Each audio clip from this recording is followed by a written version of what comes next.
sesi yang bersendirian masing-masing bicara. Kali ini kita dengar bersoal jawab. Jadi tanpa membuang masa, saya menjemput beberapa orang panelis yang telah dipilih bersama kami kita pada petang ini. Panelis yang pertama dipersilakan Awang Abdul Muiz bin Awang Harusin. Panelis yang kedua Haji Husin Abdul Mahmud. Awang Muiz ini dari Sabah, Haji Husin dari Brunei Darussalam. Seterusnya Abdul Nasir Faisal juga dari Sabah. Seterusnya Awang Muhammad Syafri Arif bin Muhammad Zain, atau nama komersialnya Syafri Arif. Dipersilakan tuan-tuan untuk bersama-sama saya bertugas pada petang ini.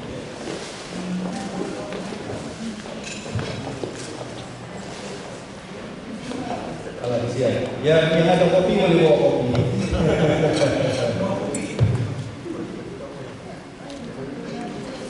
Saya jadi berdiri begini kita dipersilakan dulu tuan-tuan.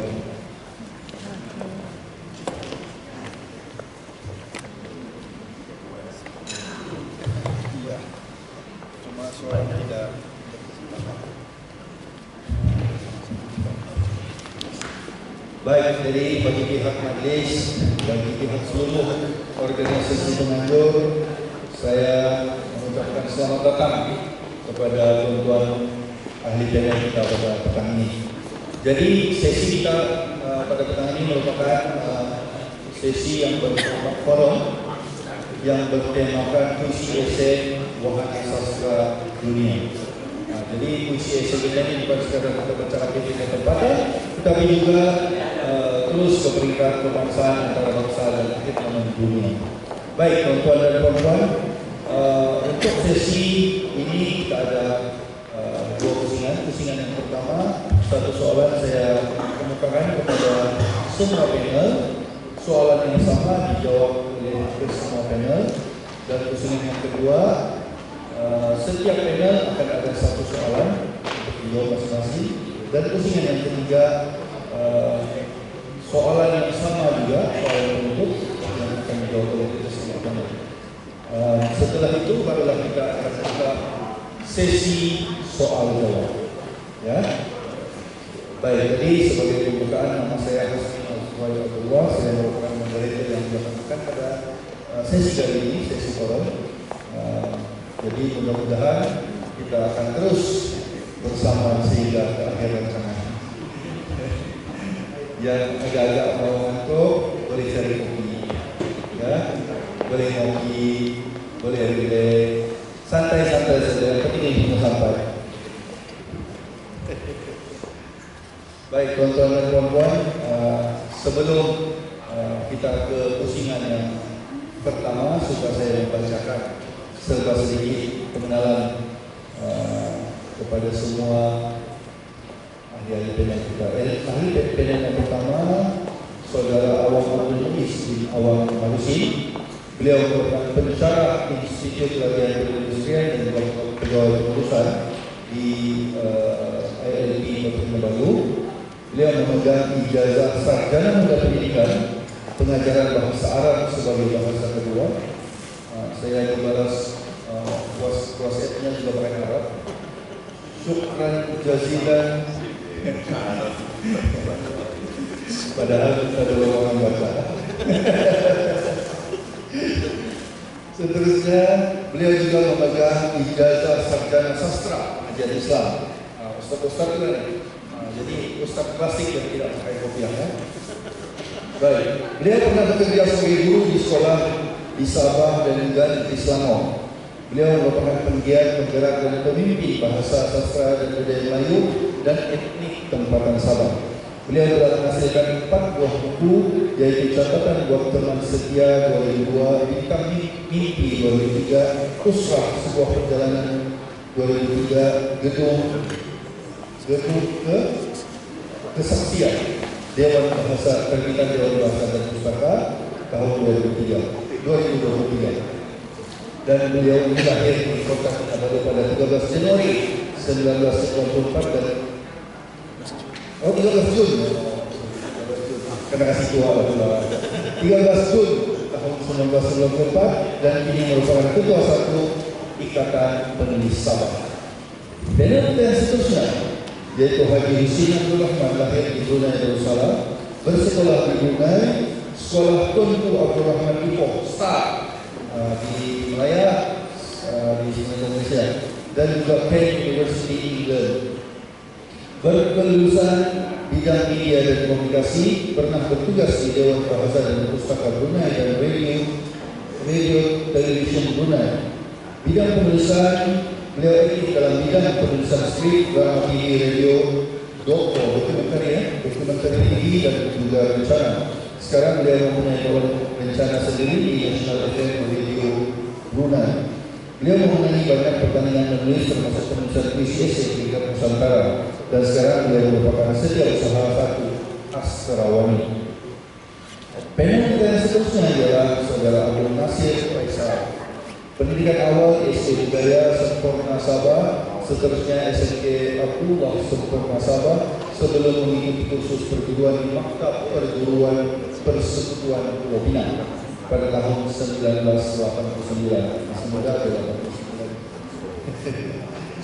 Beliau merupakan lulusan Universiti Putra Malaysia dalam ijazah Bachelor Sastra Bahasa dan Industri Melayu tahun 2001. Rupanya beliau ini saya nasib lah ya, dengan ijazah yang sama, tapi saya dari tahun 2003. Universiti Putra Malaysia beliau juga mengambil ijazah sarjana atau master kalau di Indonesia S2 dalam bidang kesusastraan Melayu pada tahun 2006 dan pernah menjadi guru SD Budaya, SMK Budaya, SMK Bandar Damai Perdana Cerak Selangor. Pernah menjadi pensyarah di Institut Perguruan Tinggi Nusantara, penerima anugerah pensyarah inovatif 2009, penerima anugerah The Researcher of the Year Institut Perguruan Kent pada tahun 2009 serta menjadi pembentang kertas kerja di peringkat tempatan dan antarabangsa. Ini merupakan pegawai cemerlang SIC Plus di Pejabat Pendidikan Sempurna. Seterusnya ahli panel kita yang terakhir, Saudara Awang Muhammad Zafri Arif bin Muhammad Zain atau nama komisioner Zafri Arif. Beliau merupakan penerima Seawright Award tahun 2011, pernah berkhidmat sebagai penyanyi skrip drama makanan di radio televisi Brunei selama 6 tahun, tutor di Jabatan Kesusastraan Melayu, sering menjadi pembentang kertas kerja sastra mewakili Brunei ke pertemuan sastra budaya di luar negara, ketua satu kumpulan putra seni, sebuah kumpulan aktivis budaya dan kreatif Brunei, pernah menjadi tenaga pembimbing bengkel penulisan sastra dalam bidang drama di Bogor, Indonesia, dan juga merupakan ahli jabatan kuasa majelis bahasa Brunei Darussalam Indonesia dan Malaysia dalam bidang penulisan sarjana cerpen dan pementasan teater, pernah memenangi hadiah dan anugerah dalam peraduan di dalam dan juga luar negara. Begitulah hebatnya hari-hari penonton ini. Jadi mohon tuan-tuan dan puan-puan para audiens yang masih setia untuk terus bersama-sama kami agar tidak membiarkan hari yang sangat bersendirian. Mudah-mudahan dengan kesabaran tuan-tuan dan puan-puan dapatlah membawa sebuah ilmu untuk dibawa kembali ke tempat masing-masing, insyaAllah. Jadi kita teruskan kepada persidangan kita yang pertama. Saya ada satu soalan kepada keseluruhan ahli panel dan soalan ini perlu dijawab dalam tempo kurang dari 5 menit, tapi jangan kurang dari 1 menit ya. Baik, soalan yang pertama bunyinya begini. Umum mengetahui bahwa puisi merupakan genre ataupun genre sastra paling populer dalam kalangan penulis. Namun ramai melahirkan kekhawatiran bahwa khalayak pembaca semakin kurang meminati genre ini karena sifatnya yang agak misteri dan sukar difahami secara mudah. Maka kehadiran puisi esai ini dianggap sebagai jawaban kepada kekhawatiran ini, karena puisi esai menggunakan pendekatan cerita berfakta disertakan nota kaki agar dia mudah difahami. Jadi bagaimana saudara menanggapi puisi esai sebagai satu zona baru yang bakal memberi dampak baru dalam ranah penulisan sastra di dunia. Kita cerita pasal dunia ya, karena tema kita sastra wahana dunia. Jadi tentu saya persilahkan panel kita yang pertama saudara Abu Yunus. Bismillahirrahmanirrahim.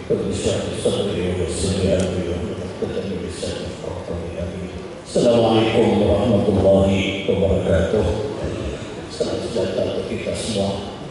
Salam Indonesia Madani, salam sahabat Wijaya, salam bahasa beliau bahasa. Terima kasih saudara Bantara yang mulia Allah berbicara tuan-tuan, Bapak Ibu, saudara-saudara yang dirahmati Allah Subhanahu wa taala. Saya takut mau membicarakan perkara ini sebab ketika saya menerima soalan-soalan seperti ini pagi tadi malam saya bangun di rumah di Tuhan ya, saya coba menanggapi jawaban-jawaban yang saya pikir saya juga kena belajar. Sebabnya saya teringat firman Allah Subhanahu wa taala, "A'udzubillahi minasyaitonir rajim wa fawqa kulli dhi 'ilmin 'alim." Saya ulangi, wa fawqa kulli dhi 'ilmin 'alim. Subhanallah. Maksudnya apa? Di atas semua orang yang berilmu Allah Subhanahu wa taala yang Maha mengetahui. Itu yang saya coba kupas. Malah ketika kita masih saja membicarakan QCFC pada petang ini dalam lingkup daripada yang paling mikro daripada makro kan sudah terlihat. Saya rasa saya perlu belajar lagi supaya orang yang membicarakan dan orang yang mendengar bicara ini dapat memahami kita mau bawa sastra dalam konteks kita sekarang ini UCC ke arah yang sebenarnya. Sebenarnya UCC ada ruang untuk berkembang dengan cara begini. Sekarang ini kita nampak karena UCC itu bermain di antara Borneo dengan Sungai Tanah Melayu dan beberapa bagian di Indonesia, termasuk Brunei dan sebagainya. Dalam arti kata, sebenarnya kita ada peluang untuk menggunakan puisi esai untuk mengembangkannya bukan saja dalam lingkup ASEAN, tapi dalam lingkup luar Asia Tenggara. Saya rasa Republik Indonesia lebih beruntung dalam hal ini karena DKI Jakarta kan masih saja menjadi tuan rumah Sekretariat ASEAN, yang mana di sana ada Yayasan ASEAN dengan adanya pendiri yang juga berkedudukan di Jakarta dan juga dengan ada penggiat yang ada baik di RI maupun di Indonesia. Biasanya kita ada peluang, tapi sejujurnya banyak perkara yang kita perlu laksanakan supaya UCC itu pertama dipahami di tingkat akar umi dan bila akar umi sudah memahami maka kita boleh naik satu aras ke tingkat perdagangan dan tingkat tinggi. Bila semua aras ini dapat memahami maka kita lebih mudah untuk menjadikannya sesuatu yang kita bicarakan hari ini itu mendunia. Kita tidak boleh bilang tidak ada peluang. Sebenarnya menjadi seseorang yang berada di lapangan bahasa, sastra dan budaya mesti sentiasa mencari peluang. Sebab peluang itu sentiasa ada di mana-mana. Cuma bagaimana kita memanfaatkannya bukan saja untuk diri kita, tapi yang lebih penting saya suka menggunakan istilah memanusiakan manusia dan menduniakan dunia. Kerana manusia dengan dunia tidak boleh dipisahkan. Manusia adalah hamba kepada Allah Subhanahu wa taala, khalifah dan di muka bumi. Maka ada kewajarannya kita melakukan UCC untuk mencitrakan badan kita, badan insan kita sebagai hamba Allah Subhanahu wa taala, sebagai khalifah dan juga sebagai dai. Wa man ahsanu qawlan mimman da'a ila Allahi wa amila shalih. Itu kata Allah Subhanahu wa taala. Adakah siapa punya perkataan begitu yang lebih baik selain daripada menyuruh ke jalan Allah dan amal soleh? Apa kata kita gunakan UCC untuk amal soleh? Kita mencintakan sejarah masa lalu, banyak apa kaitannya pada masa akan datang.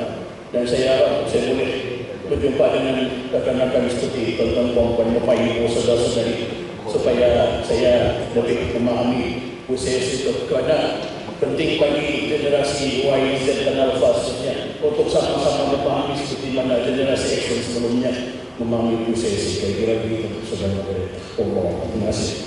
Ya, terima kasih dengan yang pertama. Menjurlah bila jawab sesungguhnya jawaban yang tepat itu hanya dari Allah Subhanahu wa Ta'ala.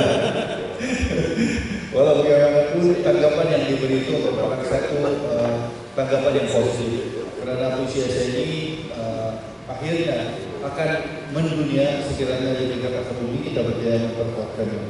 Jadi mungkin kita teruskan kepada selanjutnya yang kedua tanggapi soalan yang pertama. Dipersilakan. Bismillahirrahmanirrahim.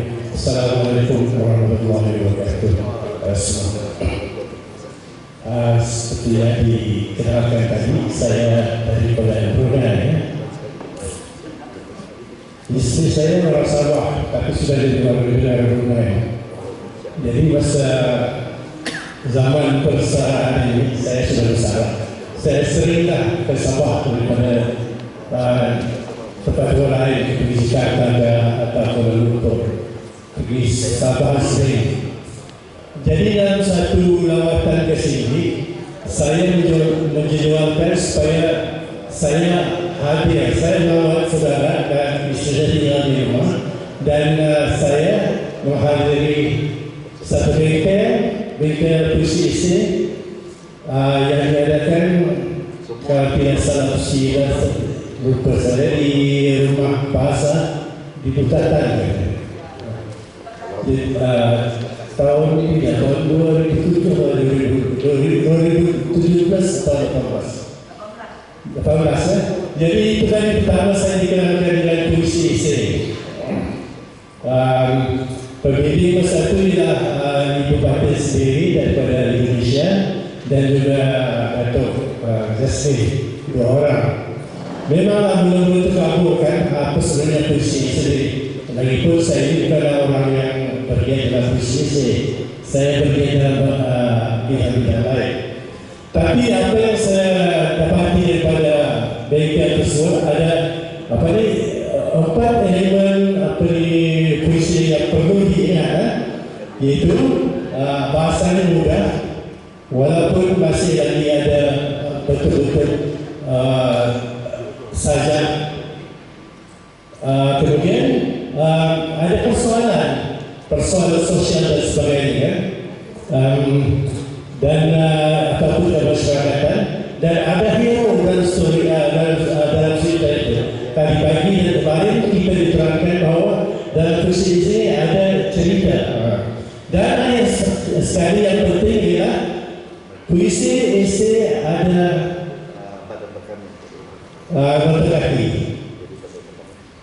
Nota kaki ini adalah pernyataan bahawa kita adalah penulisan berbentuk fakta, bukannya fiction. Walaupun dalam puisi ini ada gabungan antara fakta dan fiction. Jadi dalam dua bidang ini kita perlu fasih, bukan sembarangan seperti yang dibicarakan oleh semasa seminar tadi. Kita perlu belajar macam mana dalam bidang bidang esei. Kemudian selepas pada hadir di bengkel itu balik ke rumah, kami memperkenalkan saya sendiri ada seorang teman lain memperkenalkan yang rakan-rakan di Jawa Masa dan sampai Brunei, dan juga ada Sarawani. Dari Sarawani memperkenalkan apa itu puisi esei. Itu saja.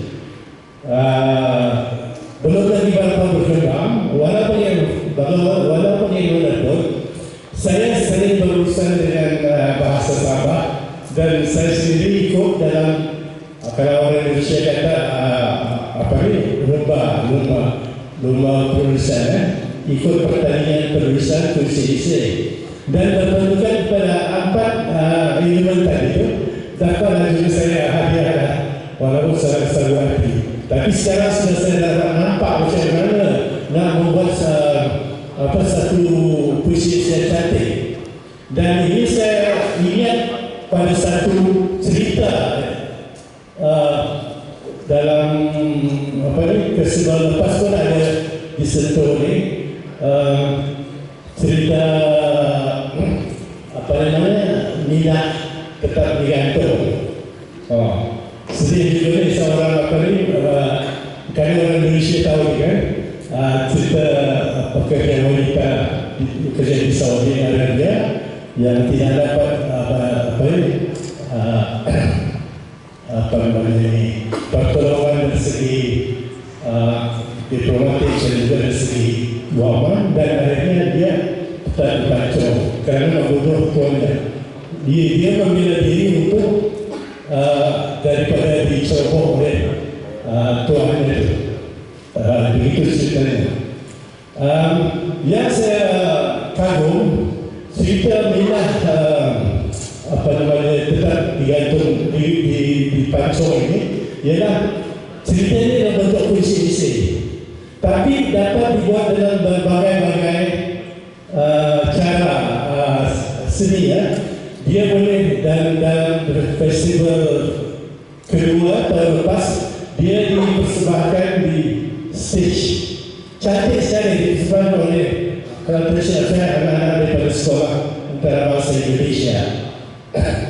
Cuma pelakonnya cuma 3 orang saja, tapi dengan suara yang cantik sekali, berpuisi dan isinya dilakukan cantik sekali. Dan apa namanya penulis yang sama ini juga difilmkan, sudah difilmkan, dan saya melihatnya dalam YouTube. Cantik sekali. Saya sebagai orang television tahulah tentang shot-shot itu cantik sekali, menarik sekali.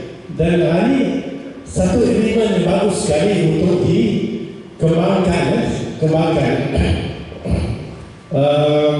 puisi ini, apapun ceritanya. Tokoh daripada Indonesia Pak Denny sudah pun menghasilkan beberapa banyak buku dan telah pun membuat filem-filem animasi dan juga filem-filem cerita. Jadi dengan perkembangan begini, tentulah ia dapat disebarkan secara meluas. Bukan saya berikan negara kita sendiri, mungkin dapat diberikan kepada negara-negara luar. Ini satu cara ya. Sekarang orang menggunakan komputer dan sebagainya. Saya lari sedikit.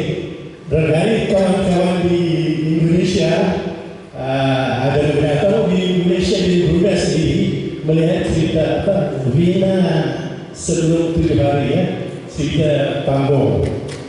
Ceritanya mengenai seorang gadis 16 tahun yang telah dicoba kehormatannya oleh sekumpulan penggemar motor. Jadi kisah itu berlaku dalam 2016 yang benar-benar berlaku kan? Tapi sekarang dibuatkan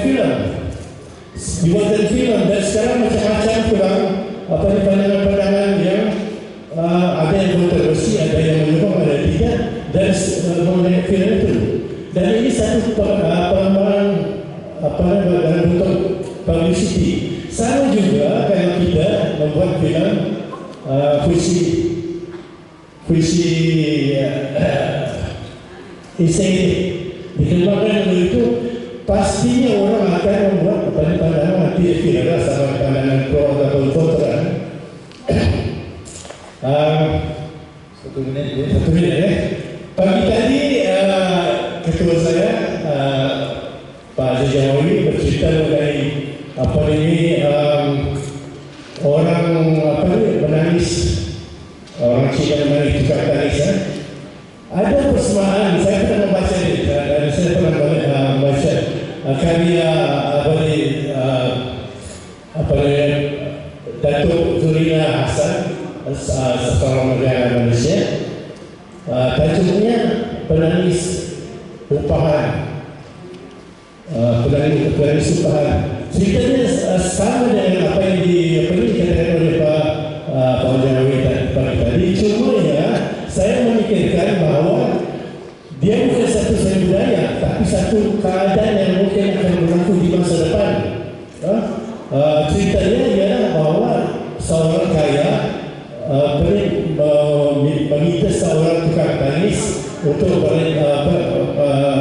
membawa jenazah ke kubur lah. Jadinya kemudian ada orang membuat komentar pada tukang taris itu, katanya tukang taris kami telah bagus berjaya membuat tarisan yang sungguh bersayukan, kamu boleh jadi pelakon. Orang ini berkata, saya bukan pelakon, saya menangis betul-betul. Sebab saya menangisnya memikirkan bahawa orang kaya sekarang ini dia guna duit untuk orang menangiskan jenazahnya, bukan sebarangan. Jadi cerita-cerita ini boleh dikembangkan kalau dikira. Saya memikirkan bahawa ini boleh jadi satu perkara yang terjadi. Ini terjadi di Singapura. Di Singapura bahawa tukang taris itu ada pada orang Melayu, orang Islam. Jadi ini boleh satu fakta yang boleh dikatakan sebagai puisi esai dan juga sebagai satu cerita boleh dikembangkan itu. Jadi sekian dulu kami ada secara ini. Terima kasih. Kita boleh di situ dulu karena masih ada persoalan seterusnya. Ya, risau. Baik, barangkali beliau melihat puisi esai ini antara impaknya kepada ranah sastra ialah puisi esai ini boleh dijadikan ditransformasikan ke atas pentas dan juga di daerah sebagai satu bentuk seni berasaskan kepada puisi esai. Jadi barangkali saudara kita, saudara Abdul Nasir Faisal juga boleh memberikan sedikit tanggapan bagaimana puisi esai ini boleh memberi impak kepada ranah sastra kita. Oke, terima kasih. Assalamualaikum warahmatullahi wabarakatuh. Rekan panel dan hadirin sekalian, atas ranah soalan yang diberikan saya setuju dengan media yang ada. Pada pandangan saya bahwa puisi esai itu bersifat holistik sifatnya dan mempunyai elemen-elemen yang menyeluruh dari aspek genre, sama ada genre puisi, genre drama, genre penulisan, dan di dalam itu terkandung genre-genre demikian. Sebagaimana yang dikatakan oleh panel sebelum ini tadi dalam studi bicara, bila mana aspek akademik sudah dimasukkan dalam itu akan dapat merubah pemikiran masyarakat, dan ia sudah tentu akan menjelmakan satu citra kepada masyarakat supaya bersama-sama dengan kita. So, saya melihat puisi esai ini masih lagi berfungsi sebagai satu elemen kritik sosial. Ini bukan saja kritik sosial, tetapi dia juga menceritakan tentang pengalaman, rekaman peristiwa, juga menceritakan tentang sejarah, menceritakan tentang bagaimana bentuk pendidikan kepada masyarakat. So, di dalam elemen puisi esai itu saya berpendapat bahwa bila mana elemen dia academician sudah diberikan di situ, kemudian dia akan dekat kepada masyarakat. So, bila dia dekat kepada masyarakat, sudah tentu kita sudah dapat memasyarakatkan puisi itu. Dan bila kita sudah dapat memasyarakatkan puisi, dia akan diberikan kepada masyarakat. Maknanya, kita tidak lagi orang kata tidak siap sendiri. Kita menulis, menerjemahkan pemikiran kita dalam penulisan, kerangka ide kita dalam penulisan, tapi kerangka pemikiran itu juga disambung oleh objek. Dan ini yang penting sekali. So, karena ini pada saya, puisi esai ini saya tertarik. Bila mana misalnya saya membaca puisi Jasmine Matlani tentang permainan hujan. Permainan hujan oleh Lati misalnya adalah kritik sosial tentang politik. Tetapi di dalam dia menyentuh ataupun membicarakan tentang politik, unsur-unsur seni itu diberikan di sana.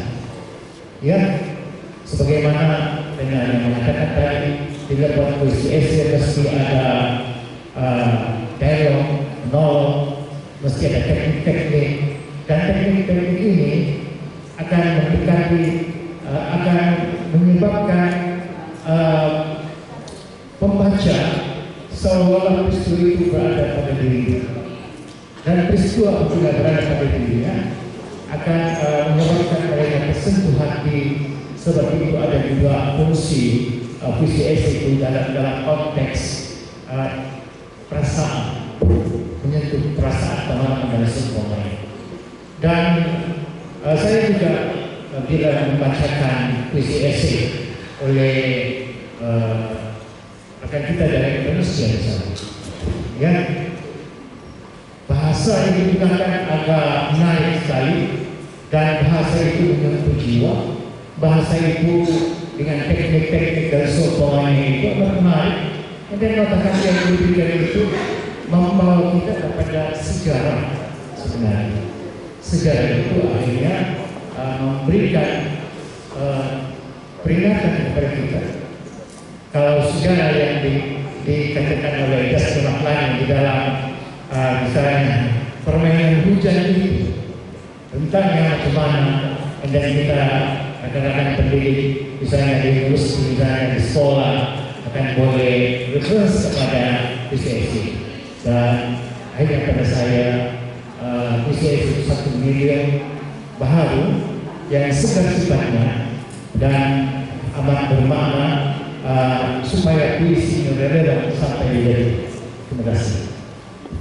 Baik, terima kasih saudara Abdul Nasir Faisal, karena beliau sebenarnya bersetuju bahwa puisi esai ini akan berimpact kepada ranah sastra karena penggunaan bahasanya yang mudah, bahkan dengan adanya fakta yang disertakan di dalam puisi esai itu memudahkan kalian membaca untuk mencerna apa yang ingin disampaikan oleh para penulis ataupun para karya.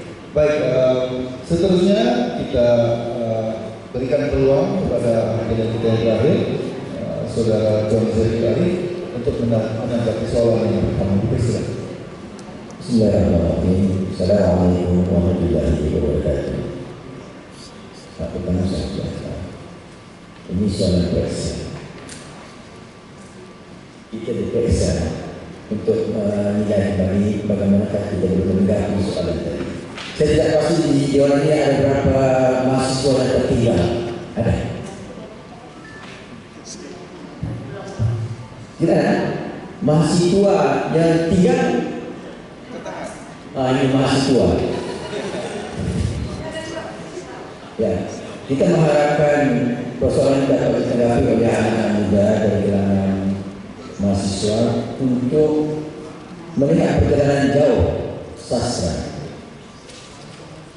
Puisi esai pada dasarnya dari sudut akademik adalah satu bentuk puisi berformula. Puisi berformula seperti yang dikatakan tadi, ada formulanya. Dan kalau dia tidak jatuh pada formula itu, maka dia terkeluar pada kategori puisi esai. Dan ini amat jelas. Dan bagaimana kita boleh mengasingkan puisi esai dengan kategori jurnalisme. Dalam konteks ini jurnalisme ada macam-macam perkara sudah berkembang dengan teknologi yang sedia ada. Begitu juga dengan sastra, dia berkembang. Dinamika sastra dalam konteks puisi esai juga ada satu perkembangan yang sangat menarik dalam dunia kesusastraan Melayu. Dan ini harus kita lihat bagaimana sebuah puisi esai dapat berangkat sebagai satu medium dan media kesusastraan baru yang membolehkan kita menilai kembali nilai-nilai kemanusiaan seperti yang saya katakan tadi, nilai-nilai keadilan, nilai-nilai kebenaran, dan nilai-nilai sejagat. Apa yang kita lihat dalam puisi esai? Apakah hanya sebuah naratif, atau sebuah berita, atau sebuah pendapat? Karena kalau kita kembali kepada makna esai itu pun, dia akan memberikan satu aturan kategori yang bermacam-macam. Dan dalam konteks puisi sastra pun bermacam-macam. Apakah ia akan jatuh pada puisi bacaan semata-mata? Dan kita boleh menengok, kalau kita baca, kita tengok ada catatan nota kaki, mungkin ada rujukan dan sebagainya. Tapi kalau dia sebagai puisi persembahan, dan bagaimana kita boleh meletakkan nilai nota kaki, referensi itu dalam konteks persembahan.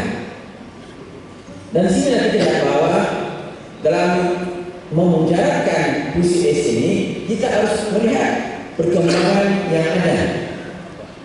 Sastra bukan lagi hanya teks, ya. Sastra bukan lagi hanya teks, bukan hanya kata-kata, tapi sastra telah berkembang dalam bentuk yang lain, dalam bentuk non-teks, dalam bentuk audio, dalam bentuk visual. Apakah satu ketika nanti ada penulis esai yang menggabungkan teks dengan visual, teks dengan foto, teks dengan animasi? Apakah itu nanti akan jatuh pada kategori puisi esai?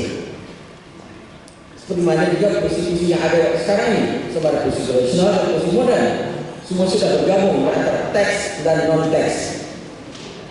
Dan inilah yang perlu kita pahami. Dan bagaimanakah para penggiat puisi ini dapat mengangkat ini pada satu perangkat yang lebih tinggi. Dan kepahaman ini harus jelas bahwa ia tidak hanya sekadar kata-kata, tetapi sastra kembali kepada kata. Bukan hanya sekadar kata-kata, tapi kembali kepada kata. Dan nilai bagi sebuah puisi itu terletak pada kata. Dan inilah yang membezakan di antara kalau kita bercakap dengan konteks esai kata esai tentang monsun timur laut. Tapi dalam dunia sastra kita tidak mengatakan monsun timur laut adalah dari bulan ini ke bulan ini. Kita mungkin menggunakan alas-alas yang lain, menggunakan lambaian-lambaian pokok, menggunakan gerak-gerak angin, melihat kepada gerak-gerak kepada peredaran klimatologi. Jadi kepahaman ini harus jelas kepada penggiat, penulis, harus jelas kepada penikmat atau pembaca dan audiens. Tadi ibu kita dari Indonesia katanya pengaruh netizen sangat kuat sekali. Betul. Karena apabila kita berada dalam arus perdana, arus yang melihat kepada keberangkatan setiap ilmu, setiap data, setiap maklumat dalam dunia siber, maka netizen akan turut masuk. Satu karya yang diantar di post dalam media internet langsung akan dikomen, langsung akan ditanggapi. Dan bagaimanakah netizen yang sangat besar sebagai pengguna sastra harus dapat menilai, harus dapat memberikan satu paham tentang kesusahan pada makna yang besar dan puisi esai secara khusus. Sekian itu.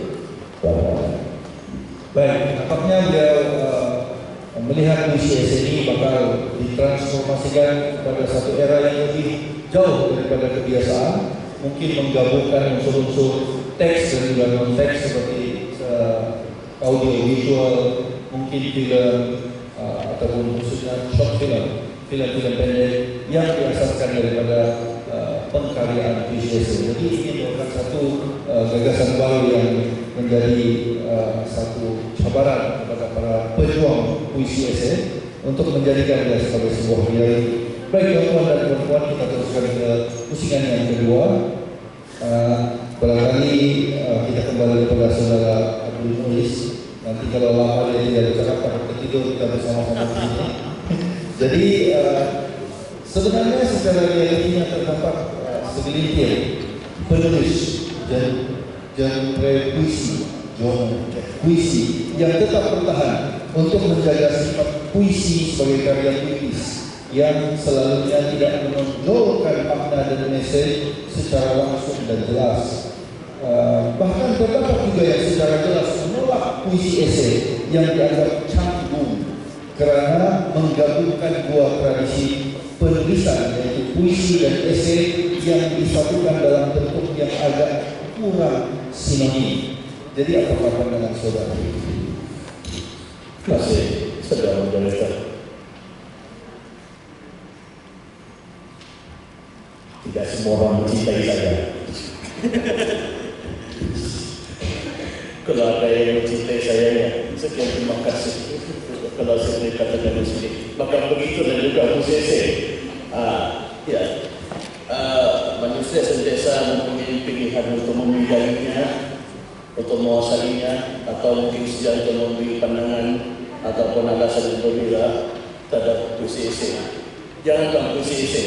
Puisi lain yang termasuk dalam puisi tradisional maupun puisi modern juga, setiap orang ada pandangan yang tersendiri. Itu yang menjadikan sastra ini sesuatu disiplin ilmu yang sentiasa dinamik. Sastra ini tidak statik.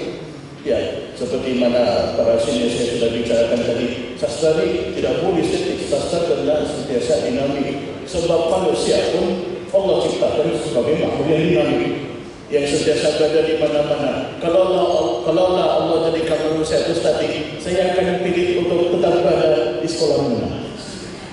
Kerana zaman sekolah menengah zaman yang indah. Ataupun kalau kita masuk ke dalam bab sastra, kalau Allah jadikan manusia di statik saja, maka orang yang memilih puisi modern semisal saja akan tetap di situ saja. Sedangkan puisi itu boleh ditulis dengan apa cara sekalipun, baik yang paling tinggi maupun yang paling panjang, baik yang lengkap maupun yang esei, yang tulis macam kenangan. Saya biasa tengok sajak-sajak atau puisi-puisi yang biasa ditulis oleh seperti Pak Destani, saya dah baca. Ya, ada puisi-puisi itu saya pikir menarik untuk dipelajari, sebab sesekali pun saya menulis puisi-puisi seperti itu. Seperti senior saya juga, Ustaz Sudah Bali pun ada cara yang menulis sendiri. Malah para senior tentang Muhammad SAW pun ada sampai malah betul dia simpankan yang punya puisi pun saya baca dan saya pelajari, sehingga bulan Februari lepas Datuk Justice pun dengar si menulis puisi menanggar saja. Ya, langgar ya. Kalau tidak langgar, kita tidak belajar. Ta'allam alaysa al-baru yuradu alim, kata Imam Syafi'i. Belajarlah, karena tidak ada seorang manusia pun yang terus-terus pamer. Sebab itulah saya bikin dalam keadaan kita ini sentiasa berbeza pandangan, mempunyai warna-warni tersendiri yang kita buat dalam sastra. Sesekali kita juga akan ada rasa ini mencuba. Contoh saya katakan daripada awal tadi, saya dapat jumpa senior-senior supaya mungkin sekali sebutkan sekurang-kurangnya saya boleh mempelajari, menguasai dan mungkin tulis puisi esei. Sebab pengisahan itu banyak. Saya tidak berfikir kita harus menonton sepenuhnya. Bagi mereka yang menonton mungkin sebab mungkin mereka tidak tahu atau mereka tidak biasa. Tapi untuk sekadar mencoba, ya saya akan doa yang kita boleh dekati untuk coba. Malam tadi pun kita sudah saksikan di pentas bagaimana puisi itu terkenalkan menjadi puisi rawi punya. Saya tengok, kita sampai saya bilang sangat romantis malam itu melihat puisi kita gambarkan, Masya Allah. Itu yang saya coba gambarkan. Jadi itu sesuatu yang menarik. Pendek kata, puisi ini boleh menjadi apapun dan macam mana sekalipun, termasuk puisi. Ya, puisi juga suatu hari nanti akan bersifat terbuka apabila nanti generasi Y, Alpha dan Beta dan seterusnya akan dapat mempelajari, memahami dan menguasai juga. Tapi akhirnya semua itu kan dimulai daripada diri kita sendiri, bagaimana kita mau menanggapi, bagaimana kita mau memahami dan menghayati. Cukup walaupun dalam semua hidupnya sekali, walaupun kita sekali. Terima kasih. Baik, memang benar perbezaan itu selalunya mencetuskan kebahagiaan. Karena anak tidak mungkin timbul daripada seorang lelaki yang mencintai lelaki. Sudah tentu anak itu muncul dari seorang lelaki yang mencintai wanita dan sebaliknya. Jadi kedua perbezaan biologi yang melahirkan keturunan yang akhirnya sama seperti dalam ranah sastra kita akan menghasilkan lebih banyak karya-karya agung didasarkan oleh perbezaan-perbezaan itu. Baik, seterusnya kita kembali kepada saudara Tuan Haji Husin. Bagi merealisasikan hasrat menjadikan PCSA sebagai wahana sastra dunia. Suka atau tidak, kita wajar memastikan di tingkat negara masing-masing zona ini harus dimantapkan. Jadi dalam konteks negara Brunei Darussalam, adakah telah ada usaha-usaha untuk memantapkan PCSA dan apakah cabarannya? Dipersilakan.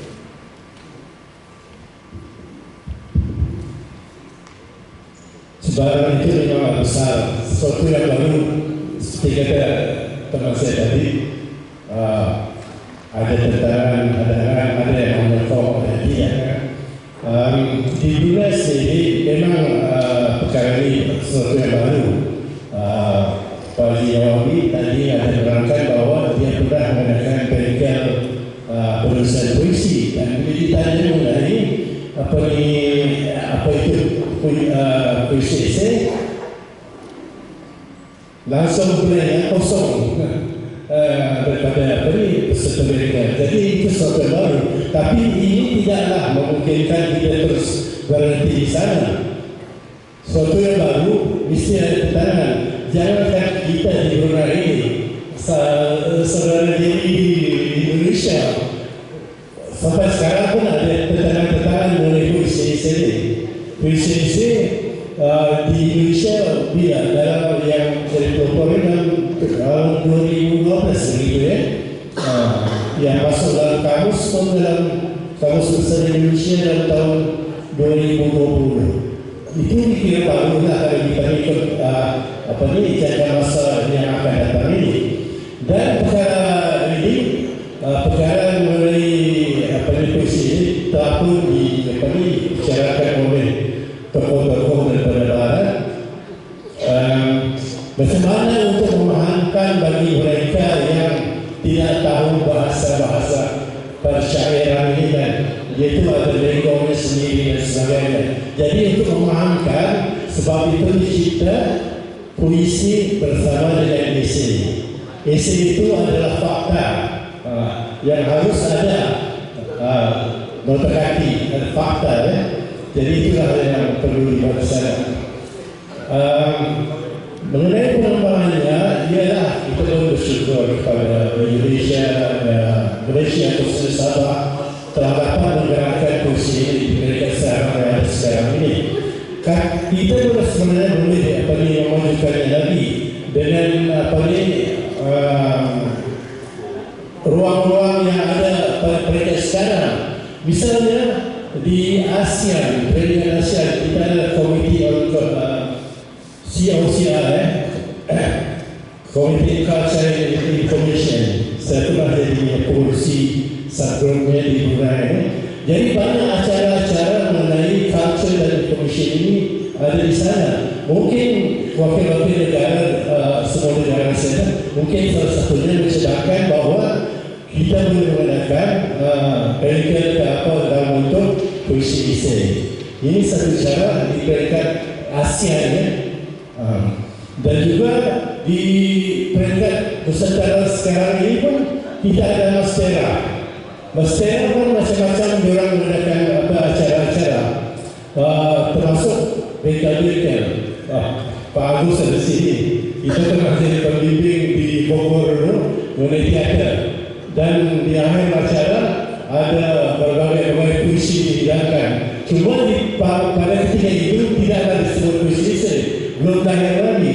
Tapi sekarang kalau cara itu dikembangkan, sedangkan peserta pendidikan itu daripada bermacam-macam kawasan, daripada negara, Malaysia, Indonesia, Brunei, Thailand dan Singapura. Jadi ada berbagai pandangan yang boleh kita gabungkan dan dijadikan sebagai satu isu. Dipilih yang mana. Jadi boleh kita lebarkan begitu. Jadi daripada peringkat ASEAN ini, ialah dan melalui media elektronik yang dikatakan saudara Zipri tadi, kita boleh mengembangkan menyalurkan kepada dunia. Ada salah satu cara, cara yang mudah dan praktikal, seperti kita dalam ucapan sebelumnya tadi, hari dan semalam, bagaimana kita nak menenangkan puisi esai ke peringkat dunia. Sekian, terima kasih. Baik, sebenarnya setiap negara yang membawa gagasan puisi esai punya cabaran yang tersendiri. Tetapi saya yakin dan percaya kita ada komunitas puisi esai ASEAN yang telah digagaskan oleh saudara DJA dan sekarang ini diketuai oleh Datuk Jasmin Atlani. Saya percaya komunitas puisi esai ASEAN ini akan terus membantu di mana saja negara yang ingin mengangkat puisi esai ini sebagai salah satu zona baru dalam sastra. Insya Allah. Baik, saudara Nasir, saudara Abdul Nasir, di dalam dunia seni khususnya terdapat dua gagasan yang sering bertemu, yaitu seni untuk seni dan juga seni untuk masyarakat. Walau bagaimanapun dalam era mutakhir ini karya sastra seharusnya mampu menjadi medium advokasi penting dalam konteks peradaban manusia. Maka seni untuk masyarakat dilihat lebih dari itu. Pada pandangan saudara, apakah puisi esai mampu bertahan sebagai salah satu genre yang dapat memberikan sumbangan terhadap pembinaan tamadun manusia atau sekadar gemilang diperkatakan untuk peredaran musik semata-mata? Ya, terima kasih. Pada hemat kita ialah puisi esai itu dapat mampu bertahan sebagai satu medium untuk membina peradaban bangsa. Ya, pada sebabnya puisi esai masih menggunakan elemen dan ciri-ciri ilmiah itu, ya, masih mengandung misalnya falsafah, kesusastraan, elemen ilmu bantu, masih mengandung intifati knowledge itu dalam, masih mengandung falsafah pembentukan manusia, elemen jasmani, emosi, rohani, dan intern. Aspek-aspek ini sedang elemen-elemen ini akan membina karakter pelajar, para pelajar, membina karakter murid. Dan pada saya, puisi esai itu bukan hanya harus berlega dalam para seni saja, seperti konsep seni atau seni, tapi puisi esai itu harus dimasyarakatkan. Bagaimana diri masyarakat? Sudah tentu yang pertama, seumpama acara kita pada hari ini, sebagaimana penyampaian yang katakan tadi, di peringkat kerajaan besar, pokok dasar puisi esai itu harus mendapat tempat seperti di universitas tadi. Ada pensyarah kita sudah mengambil bahagian, tetapi sifatnya puisi esai itu harus dibedah, harus dibincangkan, harus diapresiasi, harus dilihat oleh masyarakat, dan puisi esai itu harus dimiliki oleh masyarakat. Jika demikian sebabnya berharap puisi esai itu dapat berada dalam kelompok masyarakat, dan akhirnya bila dia dipelajari oleh masyarakat, maka tamadun peradaban bangsa itu dapat berdiri. Dan kalau kita di sekolah, kita ada satu subjek yang kita namakan satu kandungan seni bahasa, dan seni bahasa yang sangat penting untuk dia dihayati oleh pelajar untuk bina karakter. Sebab bila dia bina karakter, bila dia dihayati, yang SDS yang puisi yang kita laksanakan, puisi kandungan puisi yang mempunyai nilai-nilai keindahan itu, dan esainya mempunyai unsur ilmiah sebagaimana akan bicarakan tadi, akan dapat membantu aspek jari dan jasmani, emosi, rohani, intelek, ya, dalam sosialisasi anak-anak kita. Dan bila mana dia dapat dimasyarakatkan, dihayati, diapresiasi oleh pelajar, maka pembentukan budaya itu bukan sekadar dalam orang-orang sini saja, sudah kepada masyarakat, kepada hadirin, kepada golongan pimpinan. Saya bersetujulah. Terima kasih kepada komiti kita pada hari ini yang melibatkan orang-orang besar. Bila mana dia melibatkan orang besar, sudah tentu akan menyebabkan dasar di peringkat kementerian, misalnya Kementerian Pendidikan, yang orang yang membuat curriculum akan mengambil PCS itu sebagai sebahagian daripada keperluan pembentukan manusia, pembentukan insan, pembentukan murid. Dan akhirnya bila begitu sudah berada dalam kalangan masyarakat, maka akan PCS itu menjadi subjek utama diajarkan di sekolah, tidak diajarkan di sekolah. Akhirnya dia sudah dimasyarakatkan, maka akan lahirlah peradaban bangsa yang kita gandari. Terima kasih. Baik, puisi esai sebagai salah satu cabang seni untuk masyarakat. Karena apa? Di dalam puisi esai kita bercerita tentang tokoh hidup, tokoh sebenar, dan juga cerita-cerita yang sebenarnya diolah daripada fakta-fakta yang berlaku di sekitar kita, di sekitar masyarakat kita. Sudah tentu dengan memasyarakatkan puisi esai ini akan membantu untuk menambahkan lagi kehebatan peningkatan maju peradaban manusia, insya Allah, mudah-mudahan. Jadi saya pergi kepada saudara Zafri Arif. Zaman perlombaan teknologi maklumat yang amat besar seperti ini tempiasnya belum dirasai dalam dunia penulisan sastra. Pada pandangan saudara, wajarkah teknologi terkini seperti AI, artificial intelligence ataupun kecerdasan buatan ini digunakan untuk mengarus perdanakan PCSA dengan kadar yang lebih cepat, dan jika itu berlaku, apakah pro dan kontra? Dipersilakan.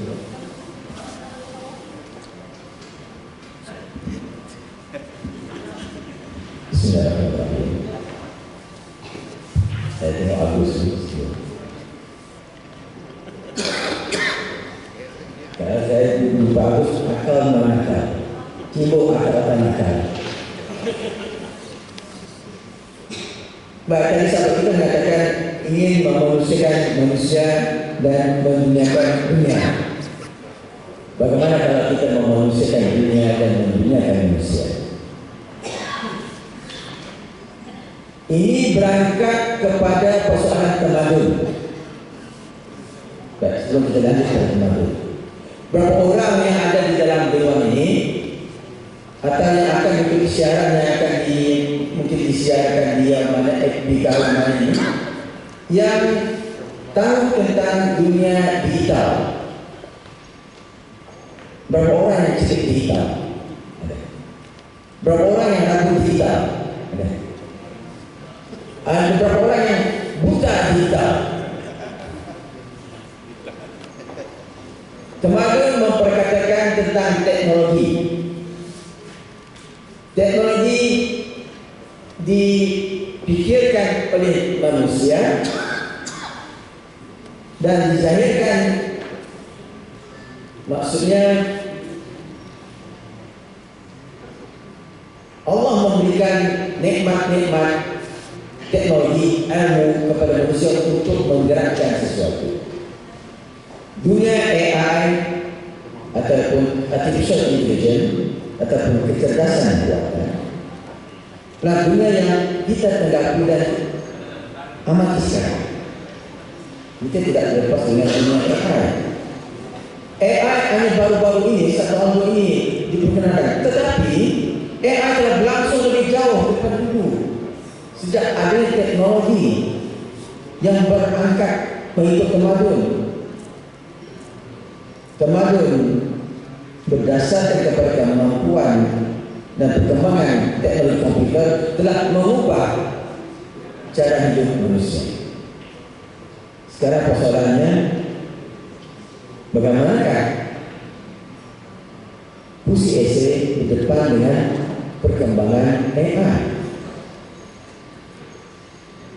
Para sarjana meramalkan pada tahun 2050 hampir semua pekerjaan yang dilakukan oleh manusia akan ditangani oleh teknologi AI. Apakah penulis akan kehilangan kuasanya sebagai penulis apabila teknologi AI sudah boleh menciptakan novel, saja drama dan sebagainya? Pada 2016 dunia dikejutkan dengan kemunculan Shopee, robot manusia. Shopee. Kemudian timbul lagi Cicira, Jia, Dike, Nadine, ada banyak lagi produk manusia. Apakah robot manusia ini pada tahun 2020 nanti akan jadi penulis? Mereka akan membaca saja, mereka akan membuat gerak-gerak dramatik, mereka akan menyanyi, mereka akan memainkan orkestra dan macam-macam lagi. Inilah persoalan yang dilihat dalam dunia AI, yang melihat kepada impak algoritma. Sekarang sudah ada dalam ChatGPT, orang boleh mencipta karya apa saja, tulisan. Selagi mana data yang dikumpulkan dalam superkomputer itu berfungsi. Kalau data itu tidak ada, maka ia tidak akan berfungsi. Kalau pantun tidak dimasukkan dalam dunia siber, maka pantun tidak akan beroperasi dengan dunia AI. Apakah kita sekarang reda dan mau mengungsikan segala maklumat dalam dunia siber? Ya. Kalau tidak, satu hari nanti muasnya sini bukan hanya sini ada robot. Moderator kita bukan lagi Roy, tapi adalah robot. Saya bukan lagi Zepri. Saya mungkin adalah siapa namanya, Usman, tapi yang berlakas seperti Zepri. Boleh. Dalam dunia AI seperti yang saya katakan tadi, dia akan melibatkan tentang kepahaman tentang algoritma, kepahaman tentang kuantiti, kepahaman tentang yang pertama dan utama ialah etika. Bagaimanakah etika akan dikongsikan dengan dunia puisi atau dunia sastra secara umum dengan teknologi AI? Kalau seseorang kita telah pada ketika ini tidak tahu tentang puisi esai, dia bukan tulis, tapi dia gunakan teknologi AI untuk menciptakan karya sastra, boleh. Tapi di sini etikanya, apakah dia boleh dibilang sebagai seorang penulis? Penulis yang beretika pun ada penulis juga yang mencipta, mencedok dan menggunakan karya orang sebagai karyanya. Dan itulah persoalan tentang penulis yang beretika. Jadi pada tanggapan saya menuju persoalan pemeriksaan tadi, dia kembali kepada kepahaman kita dalam dunia sastra. Karena sastra itu melibatkan jiwa, melibatkan kemanusiaan, melibatkan apa yang dikatakan tadi tentang roh. Jadi bagaimanakah kita boleh melihat karya-karya itu mempunyai roh, mempunyai pendekatan kemanusiaan, mempunyai rasa dan emosi manusia. Kalau semuanya akan dikendalikan oleh teknologi AI, ya bagaimanakah AI ini dapat menyamai seperti seorang manusia yang diciptakan oleh Allah sebagai sebaik-baik makhluk. Baik, sesungguhnya artificial intelligence atau AI, kecerdasan buatan ini sungguh baik terhadap dunia, khususnya ranah penulisan sastra kita. Tetapi pada akhirnya kita akan kembali kepada isu integriti. Bagaimana kita menggunakan AI untuk membantu memudahkan kita berkarya, tetapi tidak sampai kepada menciplak sehingga akhirnya karya-karya yang dihasilkan itu sebenarnya bukan lagi karya penulis itu sendiri. Jadi saya pikir itu sudah cukup untuk memberikan gambaran kepada kita bahwa teknologi kita harus ikut, tetapi ada etika.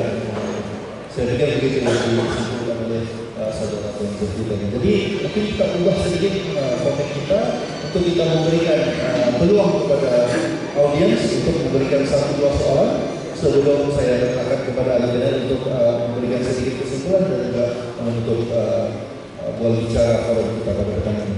1-2 soalan dari audiens, dipersilakan sekiranya ada.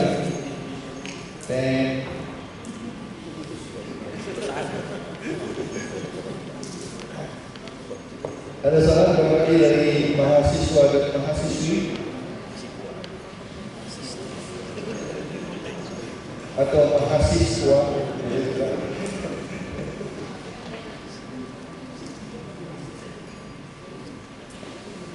Jadaya, atau apakah soalan-soalan pemeriksaan yang diutarakan oleh moderator sangat sukar untuk dicerna. Barangkali Cik, kita dari Indonesia, Cik Amalia, ada soalan. Saya nampak beliau berdiri.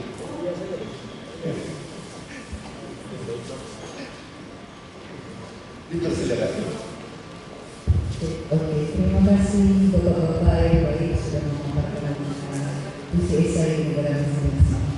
Dari tadi pertanyaannya sebetulnya pemaparannya visualnya ya mengenai PCSI untuk diperkenalkan dan juga merambah ke anak-anak muda.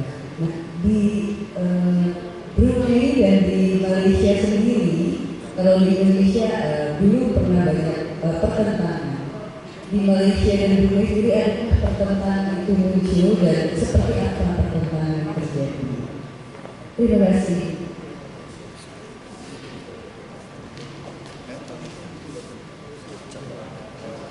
Ya, beliau bercakap tentang tantangan atau kesabaran, ya, dan sesungguhnya tantangan dan kesabaran yang kita bicarakan sebentar tadi mungkin khusus di Brunei saja, tapi sebenarnya setiap negara ada tantangan dan kesabaran tersendiri.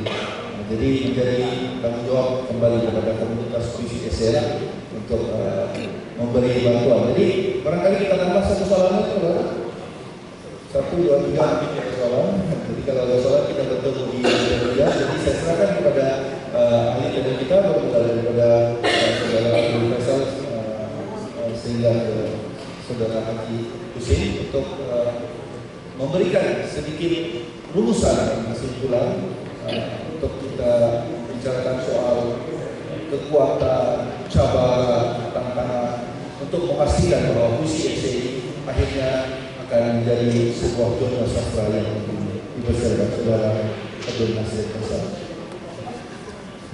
Terima kasih moderator. Baik, kita terima kasih atas semua yang diberikan. Saya dapat rumuskan bahwa PCSI itu adalah satu genre baru yang segar sifatnya dan menarik untuk dimasyarakatkan kepada umum, kepada khalayak, dan orang seni seperti kita yang ada di sini harus memainkan peran yang penting. Bagaimana puisi ini dapat dimasyarakatkan? Dari segi cabaran, sudah tentu bagi orang seni begitu mudah pada saya, sebab mempunyai pengetahuan tentang bagaimana membina PCSI itu, tegaknya begitu. Sebab dia mengumpulkan elemen-elemen puisi, kemudian drama sedikit dan ada rumus kata tadi. Tetapi yang saya sifatkan yang bersifat holistik ini bila dimasyarakatkan perlulah diberi permudahan seluas yang mungkin tentang rumus-rumus itu supaya nanti bila mana masyarakat ataupun masyarakat pelajar, masyarakat yang ada di luar sana yang ingin coba-coba yang memenuhi konsep PCSI yang demikian. Jadi kerangka membina ataupun mendidik PCSI itu harus dijelaskan sebagaimana di dalam ranah yang kita ada ini. Ya, bila mana orang-orang yang berkenan, yang pakar, yang boleh membimbing di sekolah itu ke sekolah, ya, terima kasih banyak kepada rekan-rekan penulis yang bersama dengan kita di sekolah-sekolah, memberikan penjelasan kepada audiens yang sering yang diberi penjelasan. Jadi ini adalah cabaran dan pada kita harus dimasyarakatkan PCSI itu, ya, bersama-sama dengan bawah kepimpinan. Ada peringkat sekolah harus diajarkan, universiti, mahasiswa harus dilibatkan bersama. Kita bersetuju juga dengan kita bahwa elemen-elemen perasaan yang ada di dalam pikiran isu puisi esai itu tidak mungkin dapat diceritakan atau dilaksanakan oleh kecerdasan buatan tadi. Jadi ranah ataupun rangka individu penulis itu harus lebih menonjol daripada itu. Jadi agaknya rumusan daripada saya kasih.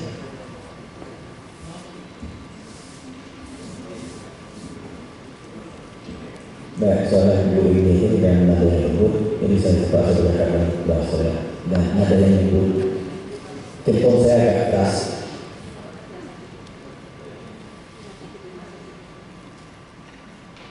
Sastra menunjukkan komunikasi, ini sangat jelas. Dan sastra adalah satu media komunikasi.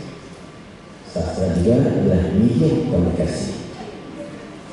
Dalam konteks ini, kita telah bercakap banyak tentang masalah-masalah yang disangkutkan dengan komuniti sastra ataupun komunitas sastra.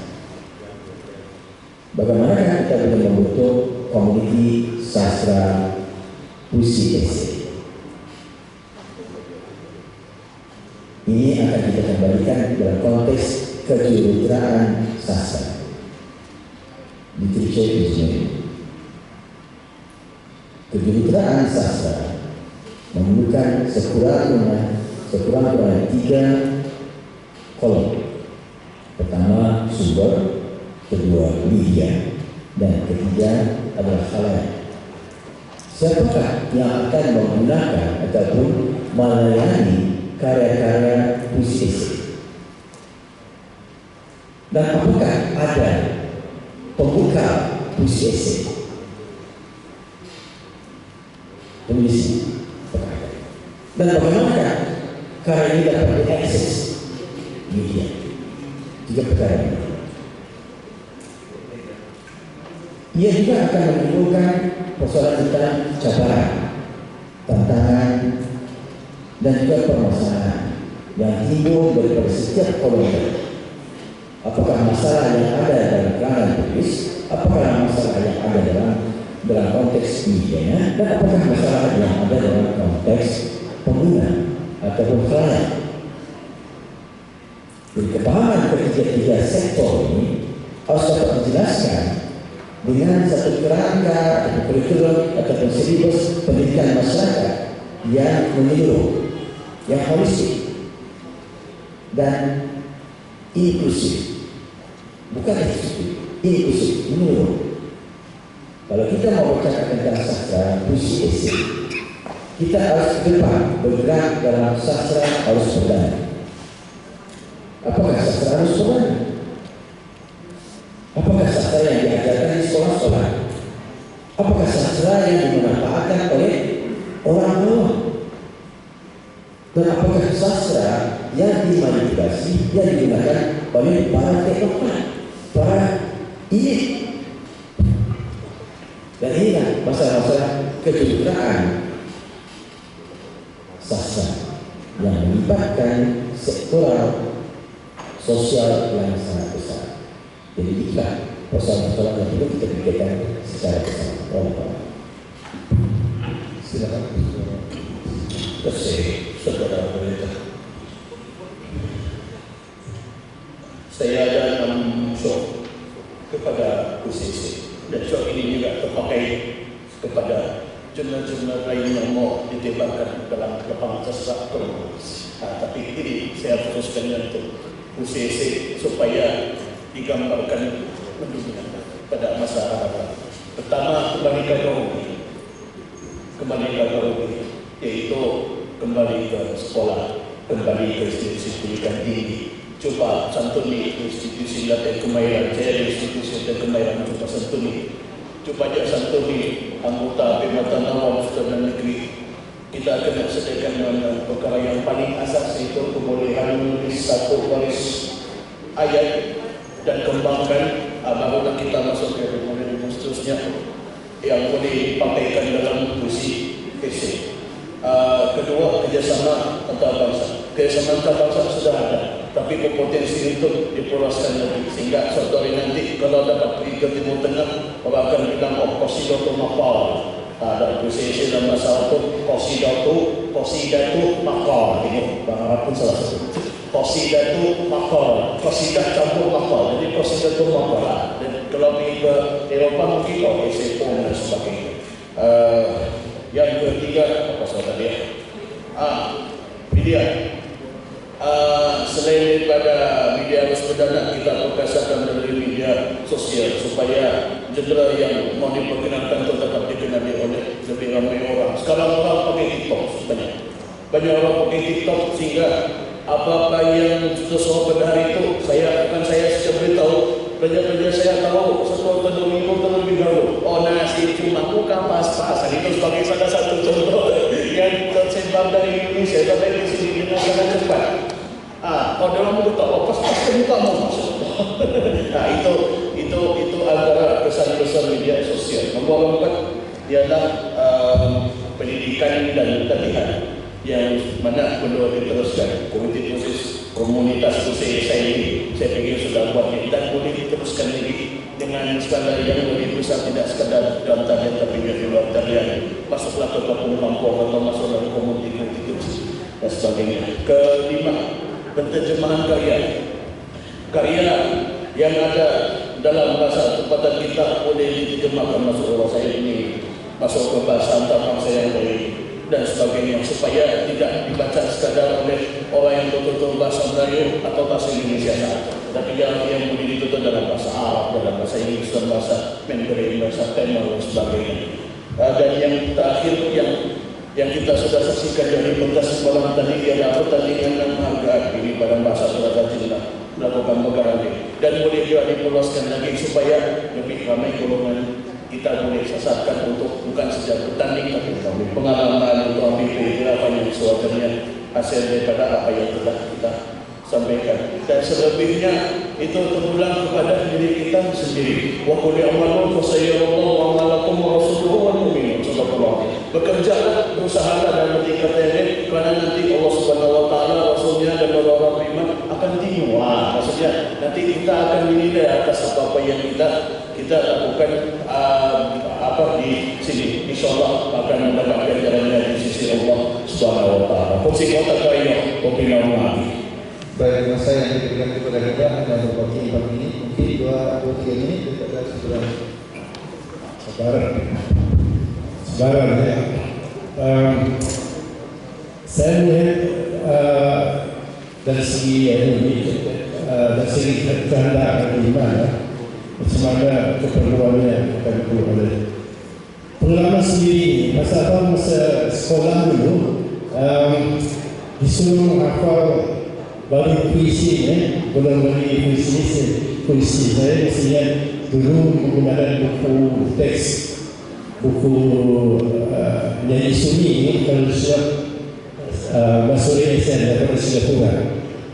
Berhabis orang-orang melapar, selada apa dan sebagainya. Itu adalah keperluan untuk lulus presentnya. Jadi sekarang ini macam mana? Kebanyakan orang dia melihat sesuatu itu daripada nilai ekonomi. Jadi macam mana kita nak mengangkat presentasi ini dari kacamata ekonomi kalau sekadar yang untuk macam orang pesta-pesta itu mungkin tidak berapa meluas. Jadi mungkin kita ada cara bagaimana untuk menyebarluaskan puisi ini. Tantangan memang diperlukan, bila ada keadaan diperlukan, bila sendirinya dia akan terjadi dan berapa. Pasal sekarang yang timbul ialah orang kurang faham. Saya melihat si konteks yang salah. Macam di perpustakaan Dewan Bahasa Pusaka banyak sekali buku puisi, tapi ialah belum ada lagi mengenai buku puisi esei. Jadi macam mana kita nak bentuk meningkatkan puisi-puisi itu menjadi puisi esei, dan bagaimana dia segi ekonominya dia akan dapat menarik orang supaya lebih banyak terlibat pada penggerakan puisi. Jadi itu saja. Terima kasih. Baik, terima kasih kepada empat ahli panel kita pada petang ini yang telah memberikan pengungsian dan memberikan rumusan kesimpulan yang bagus untuk sama-sama kita cerna dan kita aplikasikan untuk memastikan bahwa puisi esai ini akan merakyat dan mendunia pada suatu masa yang akan datang. Jadi bagi pihak pribadi, mohon ampun dan maaf kiranya sepanjang mengendalikan sesi forum ini saya melakukan sebarang kesalahan yang tidak perlu, yang tidak sudi diterima oleh tuan-tuan dan puan-puan, khususnya daripada ahli panel sendiri. Mohon ampun dan maaf kerana kita bersedia, seperti saya dan juga ahli panel semua bersedia untuk tempoh masa 2 jam, walau bagaimanapun dengan 1 jam yang berbaki yang diberikan kepada kita berjaya melaksanakan dengan baik. Jadi bagi pihak organisasi, terima kasih sekali lagi kepada